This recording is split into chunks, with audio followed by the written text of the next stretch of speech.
കലയെന്നും സംസ്കാരമെന്നും നാം ഊറ്റം കൊള്ളുന്ന ഈ മണ്ണിൽ വീണ്ടും വീണ്ടും ഒരു കലാകാരിക്ക് നേരെ അത്യന്തം വേദനിപ്പിക്കുന്ന രീതിയിലുള്ള അധിക്ഷേപങ്ങൾ ഉയർന്നു വന്നിരിക്കുകയാണ്.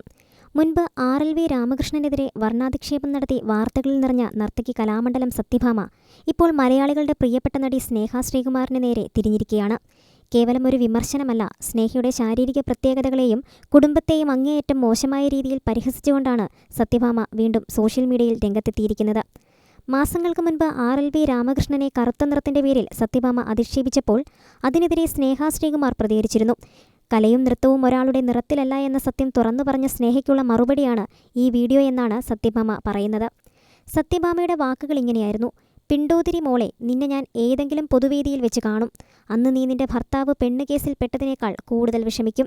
സ്നേഹയുടെ പേര് നേരിട്ട് പറഞ്ഞില്ലെങ്കിലും അവരുടെ ചിത്രമടക്കം പങ്കുവെച്ചുകൊണ്ടാണ് ഈ വെല്ലുവിളി. ഒരു കലാകാരി മറ്റൊരു കലാകാരിയുടെ ശരീരപ്രകൃതിയെ പിണ്ടോതിരി എന്ന് വിളിച്ച് ആക്ഷേപിക്കുമ്പോൾ അവിടെ തോറ്റുപോകുന്നത് നമ്മൾ മലയാളികളുടെ സാംസ്കാരിക ബോധമാണ്.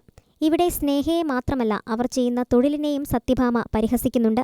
മലയാളികൾ നെഞ്ചേറ്റിയ മറിമായം എന്ന പരിപാടിയെ കഞ്ഞുകുടിക്കാൻ പോകുന്നത് എന്നാണ് ഇവർ വിശേഷിപ്പിച്ചത്.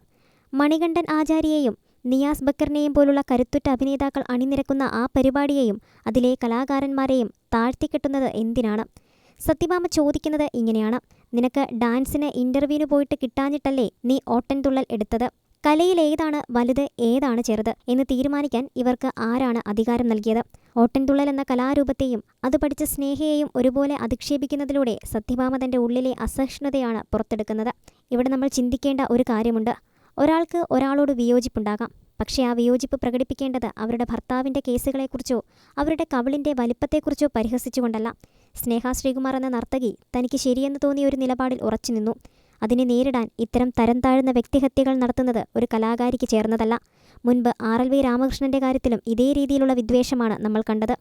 കലാലോകത്തെ ഒന്നിപ്പിക്കാനുള്ളതാണ്, വിഭജിക്കാനല്ല. ശരീരത്തിൻ്റെ അളവോ നിറമോ കുടുംബ പശ്ചാത്തലമോ അല്ല ഒരു കലാകാരൻ്റെ മൂല്യം നിശ്ചയിക്കുന്നത്. സ്നേഹ ശ്രീകുമാറിനെ പോലെ കഠിനാധ്വാനത്തിലൂടെ തങ്ങളുടെ ഇടം കണ്ടെത്തിയവരെ തകർക്കാൻ ഇത്തരം ഭീഷണികൾക്ക് കഴിയില്ല. ഇത്തരത്തിലുള്ള വിദ്വേഷ പ്രചാരണങ്ങൾക്കെതിരെ സാംസ്കാരിക ലോകം ഒന്നിച്ചു നിൽക്കേണ്ട സമയം അതിക്രമിച്ചിരിക്കുന്നു.